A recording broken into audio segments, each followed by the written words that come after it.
You're Jonathan, Hi, right? I am. You are Jonathan. Good, great. Got that part. So I guess for those who don't know you and your work, can you maybe give us a little bit of a background? Where you from, and how did you get here in San Diego? Okay.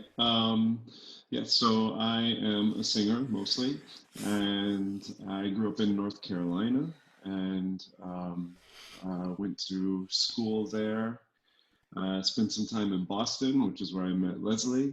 And Excellent. I guess I moved here almost six years ago, 5.5 years, to enroll in the doctoral program in the music department at UCSD, where I am about to get my doctorate in the musical arts That's in right. experimental vocal performance. You're working on your dissertation right now, right? You're writing the document, Yeah, yeah, I'm about. allegedly.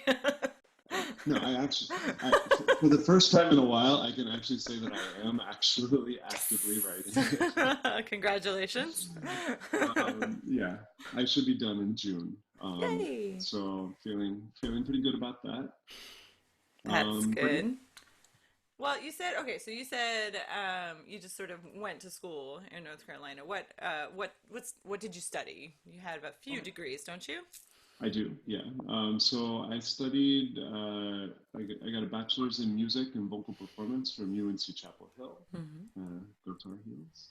And I it was a guess. great it was a great experience, being at a big university, liberal arts university, but a relatively small music program. Mhm. So it's sort of a nice place to just sort of figure out who I was as a musician, and had some really great and supportive teachers, Mhm. and became really just sort of interested in new music and contemporary music. I did some composing in undergrad, but mostly started just really being excited about performing contemporary music. So that kind of led me to Boston, where I went to the Yeah. Boston Conservatory, which is where I met Leslie. I got a Again, master's that's in me. music. Yes, this is Leslie, in case you don't know. Oh, so like I'm curious to know why different singers come to contemporary music because I think we all kind of have similar experiences where some of our early mentors are maybe a little like and just kind of not quite willing to embrace the contemporary music versus the standard rep stuffs, Mhm. right? Like the Puccini, the Mozart, the beautiful, wonderful, amazing legacy pieces. So how was your entry into contemporary music? Was it kind of a smooth transition? What I guess sparked that interest for you? Um, well, sparked is a funny word because my undergrad voice teacher's name was Mr. Sparks. Mr. Um, Sparks, yes, shout Timothy out. Sparks, a fantastic singer and teacher, Mhm. who probably had no idea what he was doing or the ramifications of what they might be. But in my very first semester of my freshman year, he assigned me a song by Charles Ives, Evening, Mhm. just a little two-page setting of some Milton text, Mhm. but with these crazy dense, like 10-note polytonal chord clusters that just Mhm. like blew my mind. Yeah. And I was already really interested in composing. I thought that that was actually going to be the path I was going to go. Mhm. But I was like really interested in film music, and kind of saw myself going in that direction. I wrote a lot of music when I was in high school and early college, but it was all just like really cheesy. So Um, Hans Zimmer, you are not, is what you're saying. no, no, definitely not. But singing that sort of polytonal song just sort of got me thinking like, wow, there's a wider world of sound possibility out there. Mhm. And I mean, it's ironic now that I'm talking about a song that's like over 100 years old. Um, but for me, it seemed very revolutionary. Right, that's the thing. I think for me it was that too. It was like early 20th century the that I kind of think of them as like tinkerers. They're sound tinkerers. And they're still like hangovers from Wagner, really. Like Wagner kind of began that type Mhm. of exploration. But like I guess what do you mean by polytonal? So like maybe for the lay audience, Oh, what does that mean? well, I mean, so this guy, Charles Ives, he was an American composer who basically, as you said, he was a tinkerer, he was an Hmm. experimenter. He was really fascinated by the sounds of um, competing harmonies. Hmm. So, like, the sort of like famous story about him is that he loved in the town where he grew up. There was a day where like marching bands would parade around the city, and he would put himself in a position where he could hear multiple marching bands at once, hear them playing different things at the same time. I didn't know that. That's great. Yeah, and so a lot of his music kind of has this sensibility where, like, in a super basic way, you could say like one hand of the piano is in one key Hmm. and the other hand is in a different key. And those two keys clash with each other and sort of like grate up against each other, but in the process, sort of create um, a new harmonic world. And Hmm. so the word polytonal implies multiple tonalities or multiple harmonies at the same time. Hmm. Do you ever see do you have a like a visual like a picture that comes into your head whenever you hear things like this? Like does it feel blue or does it feel like textured or does it you know what I mean? Are you sort of like do you connect different kinds of senses together when you hear music like this? That's an interesting question. I mean, I don't think that I necessarily think in that sort of, synesthetic way. For me, it's more about like, I'm really interested in like things that seem on the surface chaotic, that when you explore them, you realize there's actually a lot of order to that Mm-hmm. chaos. Um, that to me is like a really interesting sound to live in. And I think that you can say that that's the case with the music of Charles Ives and with other composers that I've sort of fallen in love with since then. And also, I would say, kind of true of the music that I make when I do compose now as well, is Mm-hmm. that there's like this mixture between chaos and order, things that seem to be spontaneous but are actually meticulously planned, and other things that seem like they might be meticulously planned that are actually spontaneous. Mm-hmm. That to me is just like very interesting. Well, I think that's like that's exactly what comes across in your piece that you did at Working Title, the Four Marys. To me, as I'm, it's like the initial reaction is cacophony, right? There's these four overlaying tracks that just kind of like they enmesh, they weave in and out. Sometimes there's this like accidental lining up of events, but it really is this just sort of like this swirling it feels random, but it's just not. It's so not. So can you talk to how you came to this first of all this song the I like took from your little description.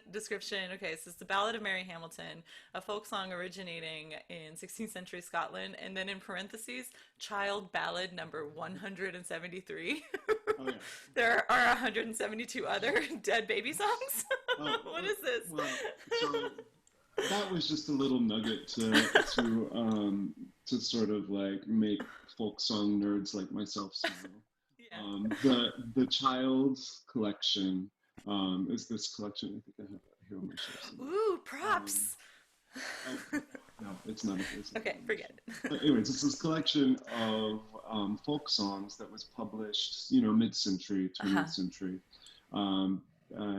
These predominantly this guy Child and a couple of other people, they sort of went all around like the United Kingdom and also like the the southeastern United States and collected folk songs. Mm-hmm. Just like went out into small towns and recorded people singing these songs Mm-hmm. and sort of cataloged them and transcribed them. And so the Ballad of Mary Hamilton, in the form that I'm singing it, is number 173 in that collection. Um, and this collection, and there are a couple of others that are similar to it from the same time period. They really inspired, what we think of as the like 1960s folk revivalist Mm-hmm. music movement. You think the Greenwich Village, like Mm-hmm. The coffee house Joan scene. Baez and all of those like floaty voices and an Exactly. earnest guitar. So they were actually using resources like the Child's Collection Mm-hmm. to sort of like bring back these songs that were either highly regional or highly generational, and sort of bringing them to a new, very sort of like urban and um, socially active and aware audience. Mm-hmm. And so the Ballad of Mary Hamilton is one that I encountered, probably when I was like in high school. I've always loved this song. I thought it was really beautiful. It was a Joan Baez recording of it. That's sort of I love her. I know, and I mean, So this good. was from I think her first record that she made. So like one of her earliest recordings, and her voice is just like so pure and so beautiful. Mm-hmm. Um, and the story that it tells is so just sort of like timeless and heartbreaking, that I've just always been really drawn to it. Well, Um, who's Mary Hamilton? so Mary Hamilton in this story is a like a lady in waiting, or a chambermaid to Mm-hmm. the Queen of Scotland, sort of an unnamed queen. And in the very beginning of the very first verse, or at least in the first verse of the version that I sing, we discovered that people all around the castle are talking, and the news is traveling around the castle that Mary Hamilton has just had a baby, and that the father of that baby is the king, the husband of the queen who she Mm-hmm. serves. And so the ramifications of this, young woman having a child out of wedlock, um, uh, that in an attempt to sort of hide that sort of social stigma or shame that it brings her, she actually there's lots of different versions of the story, but she essentially kills her child. In one version of the song, she puts it in a boat and sort of sets it out to sea. Mm-hmm. In another version, she leaves it out in the middle of the forest in hopes that somebody will come across and find it. Mm-hmm. Um, but when it's discovered that she has killed her child, who is also the son of royalty, she's sentenced to death. And by the end of the song, she is hanged. Um, and so the thing that's always been interesting to me about this song, and folk songs in general, songs that have such a long history of performance, there are an innumerable number of versions of this song. Sure. Um, and some of them play out very differently. Some of them have happy endings. Some of them have very gruesome endings. Um, the one, you know, the Joan Baez version is sort of like cleaned up and made a little bit more accessible, I think, to an American singer. She Mm-hmm. sort of alters some of the vocabulary so that it's a little less dated, a little less Scottish as Mm-hmm. well. Um, but I'm just fascinated with this idea that like a song that we don't know who wrote it, and really the person who wrote it is every person who's ever sung it, Mm-hmm. and that the way that it gets passed from singer to singer, and from geographic location to geographic location, um, I mean, when Childs first encountered in his collection, he found it in the Appalachian Mountains. So I mean, it started in Scotland, Hmm. but it spread everywhere from there. So that to me has always just been really fascinating about folk music. Is it's sort of like malleability and almost that it's like an organic, like the song is an organic thing of its own that grows and changes.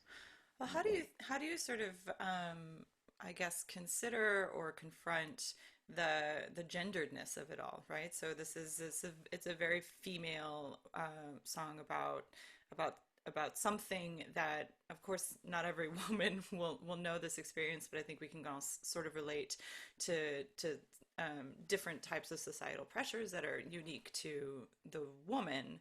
So Mhm. why are you so drawn to this, and and where do you get off? Who do you think you are, first of all?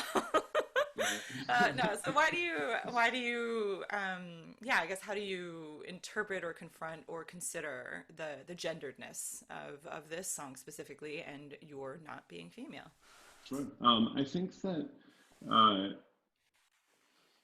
for me, first of all, when I started to work on this piece, I actually considered several different songs, Hmm. um, and this was the one that I kept like coming back to. But I did have some hesitancy about using it because of the highly gendered nature of the text. Hmm. Um, and so for me,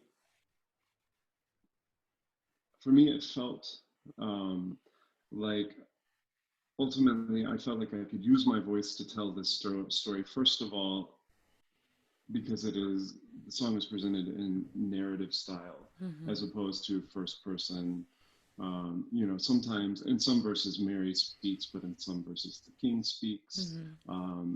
There are different characters that pop up. So it was not a first person song from Mary's perspective, it was the telling of the story. Hmm. And to me, that sort of fit into the sort of like like the traveling the troubadour tradition of like using singing as a way to relate an important history.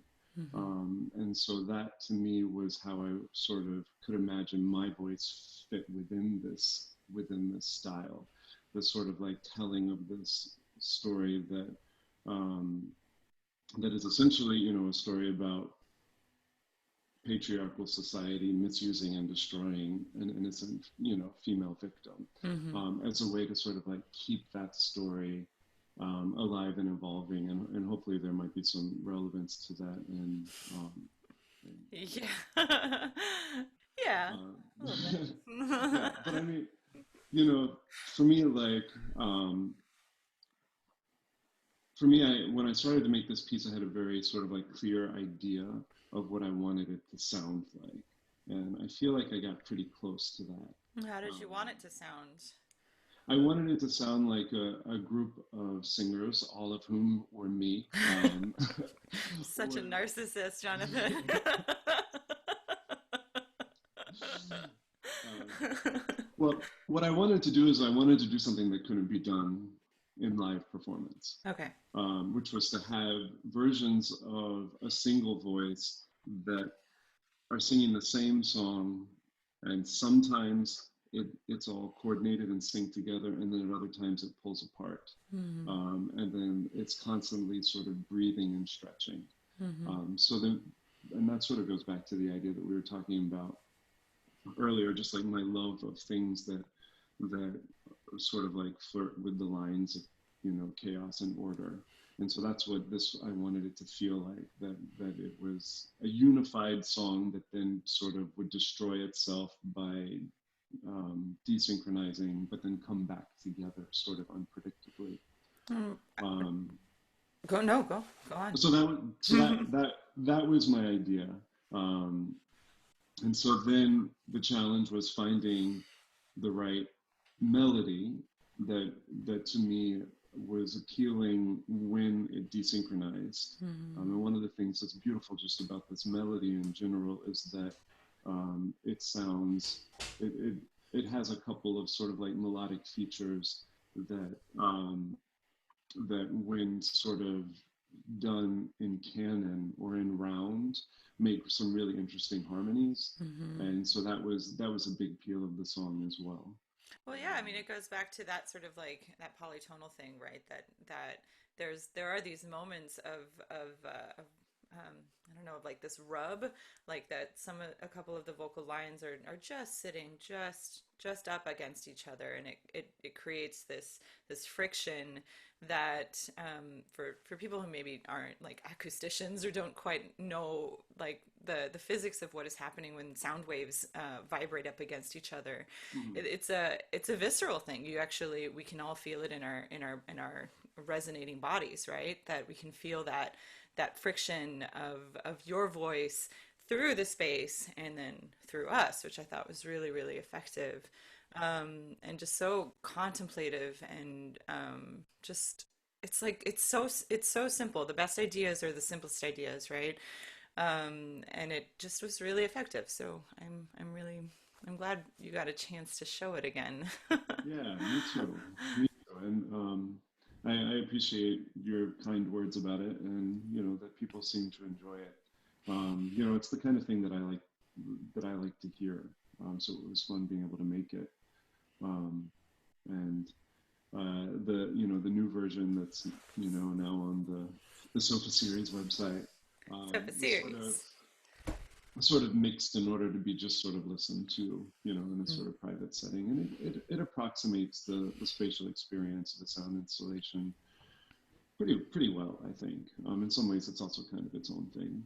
Um, Are you going to add more to this? Are you going to create more of these kinds of pieces, or I what's? mean, I do have a couple of other works that I've done that sort of deal with folk songs, and you know, most of them are more intended for live performance.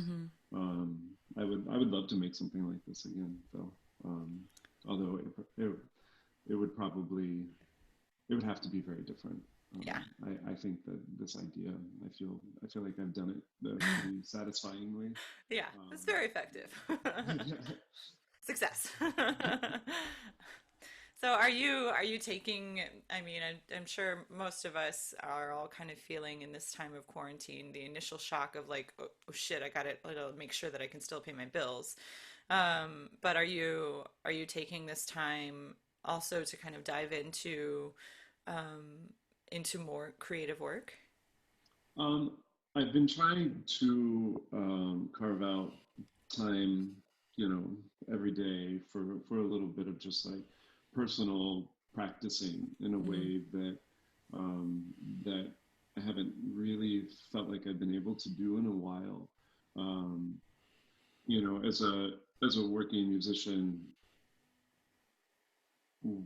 it feels like when you're doing really well, you're just surviving by doing all of the preparation that you can for the next gig at the you know like at the Hmm. last possible moment. Hmm. You know, just like prepping from for the next gig and then moving on to the next. And especially when you're working in contemporary music and Hmm. you're performing pieces that are you know challenging, that are sort of like pushing sort of like the limits of your own technique, that you know are not you know notes and rhythms and melodies that necessarily come intuitively. A Right. lot of time is just spent doing that. I think we need to make that point a little bit clear that it is hard, first of all, but also oftentimes I think the hardest pieces that I ever get, I have the least amount of time to prepare them. Do you find that too? That is often the case, yes. Like, what's up? What's up, composers? Give me more than a couple of weeks. Uh, but yeah, right. So it's like it always feels like the blinders are on. It's a tunnel vision. Okay, I need to be efficient, Yeah. right? And then now it's like okay, so the gigs are kind of like all just floating in air until a Mhm. possible performance some other time. Yeah. And so now we've got this luxury of maybe some time to Mhm. do actual creative work that is not necessarily driven by the end game. Um, so are you have you like come up with any new project that you'd like to uh, reveal Well, to the world at large? I would say that like my biggest creative output, other than just like I'm using this moment really to sort of get back to some basics in my vocal technique, just making sure Hmm.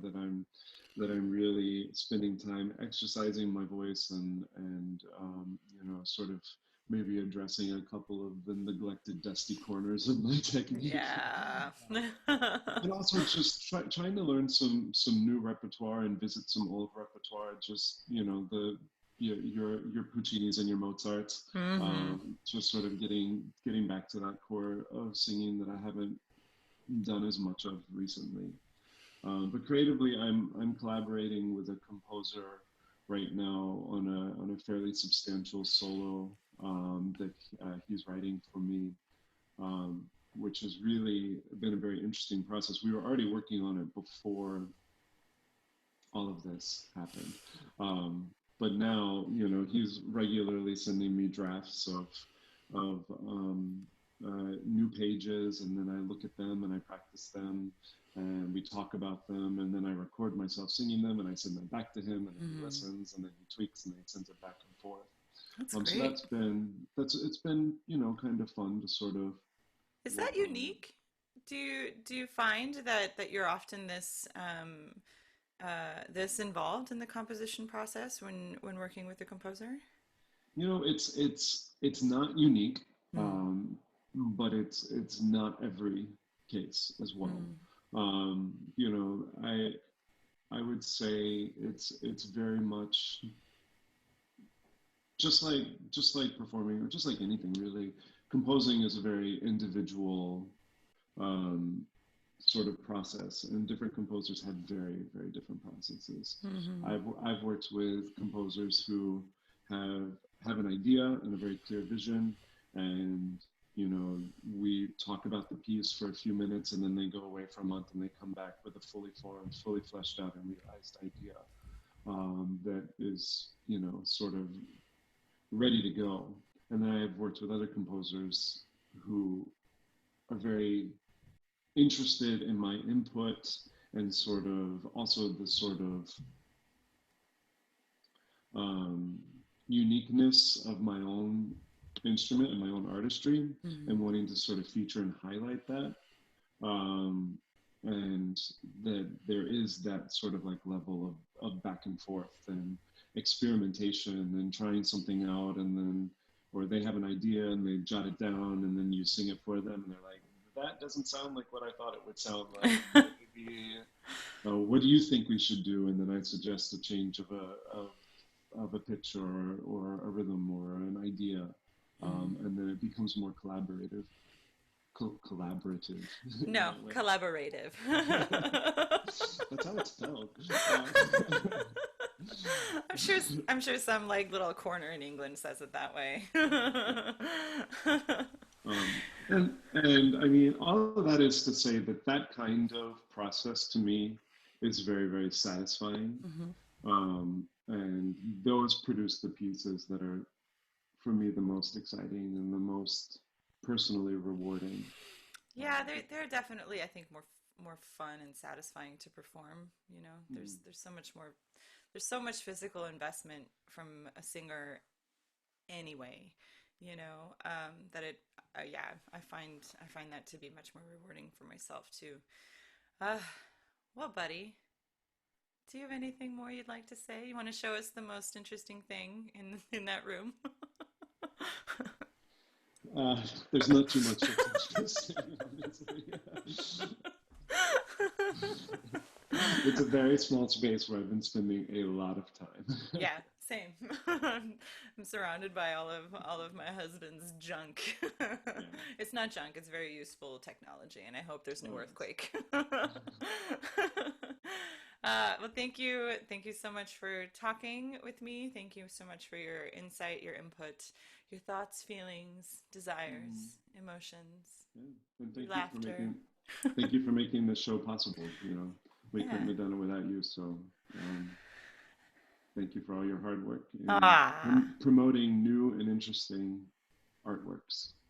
Well, thank you. And thank you all. Thank everybody. Thank the Yes. world. Thanks Thank the for listening. stars. Thank you. All righty.